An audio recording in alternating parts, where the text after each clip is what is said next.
I'm going to show you two different approaches to painting portraits that I use in my paintings. Okay, so let's start with the first one. So this is my reference. This is sketch that I created using the reference, and in the bottom I have this image of the Osaru head. So why I have this Osaru head? Well, basically in the reference, planes of the face might not always be so obvious. So I can just look at the Osaru head and figure out the planes of the face. So keeping an Osaru head on the side, I would say, is a good practice that you should be doing. Okay, so the first thing that I'm going to do is change the value of the background. And the reason why I do not recommend that you paint on a white background is because it can be sometimes challenging to judge the values you're painting. But having a darker background will give you a much better idea of your values and your colors. Okay, so I have my background, and then what I'm going to do is fill in the base color. Well, I basically use the mid value as the base color. So if you look at this reference, you will see that there's area of light, there's area of shadow, and between that light and shadow is the area which is called the mid value. And mid value basically lies just between your light and the shadow. That means halfway between light and your shadow. And because of that, the value of your mid value actually is pretty important. So for this particular painting, my mid value will be somewhere right here. So this will become my mid value. And because this mid value is so high, I don't have much space for light and shadow. That means the contrast on this painting is going to be pretty low. If my mid value was somewhere right here,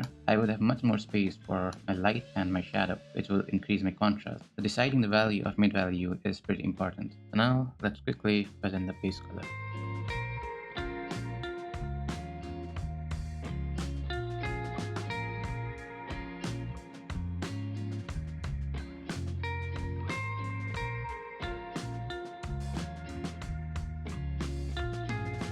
Okay, so I have filled in my sketch with the base color, and I made sure to keep different elements of the painting on different layers so I can paint more efficiently. Later, I will merge them when I think I'm comfortable with it, but for now, I'm gonna keep them all on separate layers. Okay, so now I'm going to start the skin, and the first thing that I'm going to do is create a new layer above my skin layer and create a clipping mask. And now everything that I paint will remain on this layer. So what I'm going to do is create some color variation on this. So if you see the reference, you'll see that the face is not one color. There are many different colors in the face, and these colors are what makes the face look alive. Basically, there are three color zones on the face. There's the red zone, which is around the cheek and the nose. Somewhere right here is the red zone. And this normally happens because of the blood vessels. The blood vessels on these areas are very dense and more on the surface. That's why they look red. Then there's the green zone, which is around the lip, somewhere right here. And the green zone occurs because of the facial hair. And then there's an yellow zone that we normally found on the forehead. And the yellow zone occurs because of the lack of blood vessels. Okay, so I have my color zones, and then I will simply merge it to the skin layer. Then I will create another layer and then create a clipping mask on the skin layer, and this is where I will create the shadows. So how do you choose the shadow color? Well, naturally shadows tend to go towards the red. So if this is my skin color, then on the hue scale I will go towards the red, make it more saturated and darker, and that's how you choose the shadows. This is my shadow color. Okay, so looking at the reference, the light is definitely coming from somewhere up. That's why you will see that there is this cast shadow that is casted by the nose, and the eyes are also in the shadow. So with that information, let's create our shadow. So looking at this Osaru head and also the reference, there's shadow here, there's a shadow shape here, and I'm not trying to press too hard because the shadows are not very dark. If you see on the reference, if I press too hard, this is what comes out. So I am lightly creating the shadows. Now there's cast shadows under the eye, which are actually pretty dark. So I'm going to press a little harder. Now, if you look at this reference, you can actually see there are two kinds of shadows. One is the form shadow. A form shadow is basically when a form moves away from light and goes to the shadow. That is the form shadow. Well, this is a cast shadow. Now, cast shadow happens when an object blocks the light, and that object will cast a shadow on the ground or any surface that it's placed on. So the shadow under the eyes are also kind of a cast shadow, because the light is being blocked by the brow ridge and is casting a shadow under the eyes. And then there's another cast shadow right here. Okay, so let's create our cast shadow.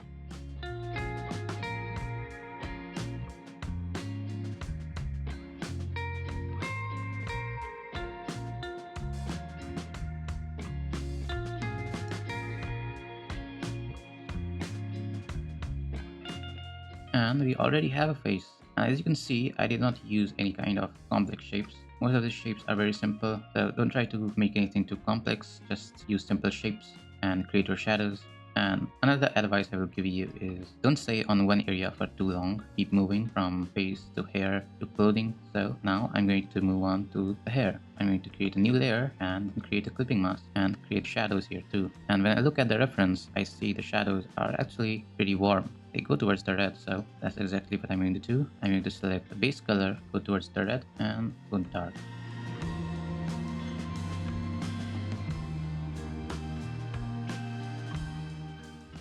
Then let's move on to the clothing and paint the shadows there.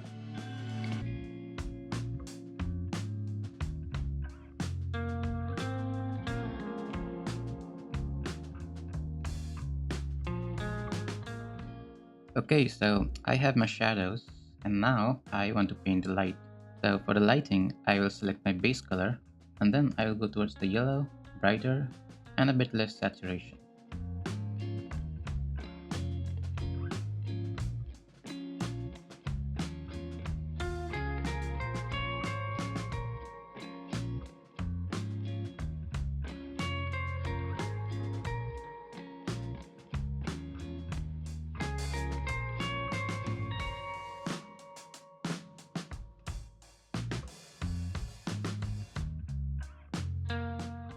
Okay, so far so good. And then there's another light that I want to add. Like if you look at the reference, you can see that there's this pink lighting that's happening here. So I would like to add that.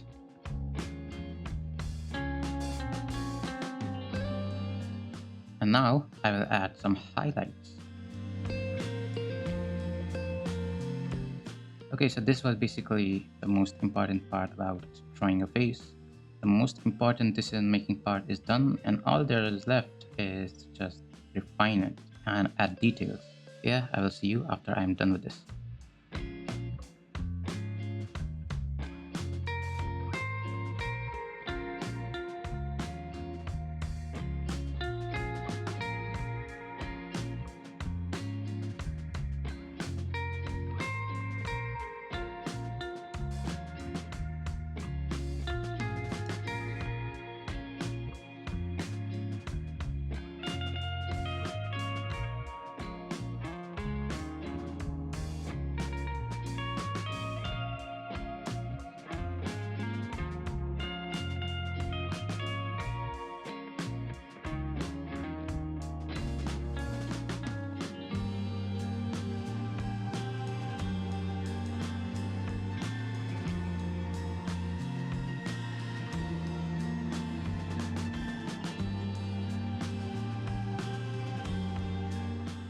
Okay, so this is a finished painting now, and I can take even more hours and just keep refining it, but I'm satisfied with it as it is. So what I did is basically I softened the edges that I did not want. I made certain areas more clearer, like the eyes. I refined the hair a little bit. I added the eyelashes, and overall made things more clear, more easy to read. And if you look at where I was previously, you'll see the structure hasn't really changed much. Like, it's not like I'm adding something new. I'm just working with what I have. The most essential part is this. The colors are here, the values are here, the planes of the face is defined. All I have to do now is refine it. And that's exactly what I did. Okay, so let's move on to the next one. Okay, so now let's start with the second one. See here, I have my reference, I have my sketch, and I have the Osaro head. So the first thing that I'm going to do is paint my background. Like I said, it'll be easier to judge your values and your colors. Okay, so I have the background. And the next thing I normally do is I will select some mid value as my base color and I will fill in that base color to my portrait. But that is not what I'm going to do here. So if you look at the reference, you will see that the shadows on the reference are not going towards the red. Something is different, and I told you that shadows naturally go towards the red, and that is true unless there is another light source filling in the shadows. And in this case, another light source is the room. The walls of the room is this bluish color, and that blue color is filling in the shadows and making it look blue. So I want to capture that tint in my portrait. To do that, I'm going to use this color, this blue color, as an underpainting. So the next thing that I'm going to do is select this color and go darker and use it to block my shadow shape. Now looking at the reference and the Osaro head, I will create the shadows.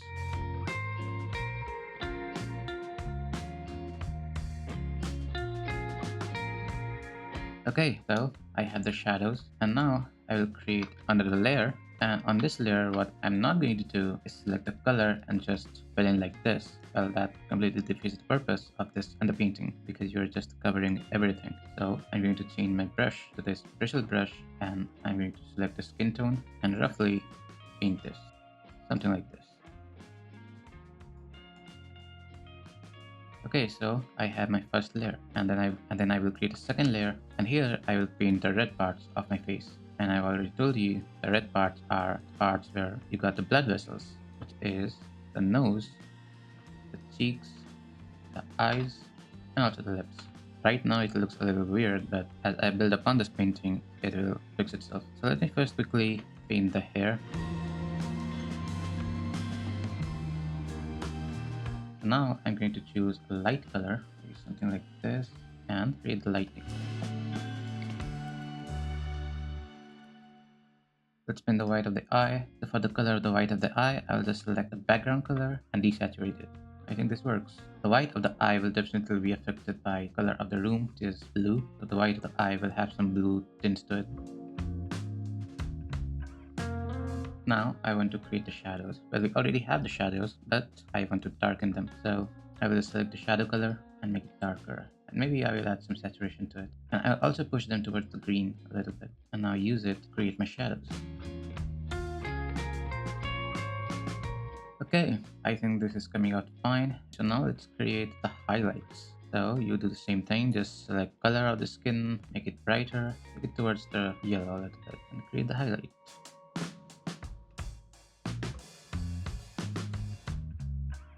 Okay, so this is where we are at right now, and it is definitely a little messy. The whole method is a bit messy, but I think this is a method that you should definitely try. So all there is left right now is to refine it and add details, which I have already shown you how I do it. So that's the two method that I am using right now for my portraits. So this is it for this video. I will see you in the next one. Goodbye.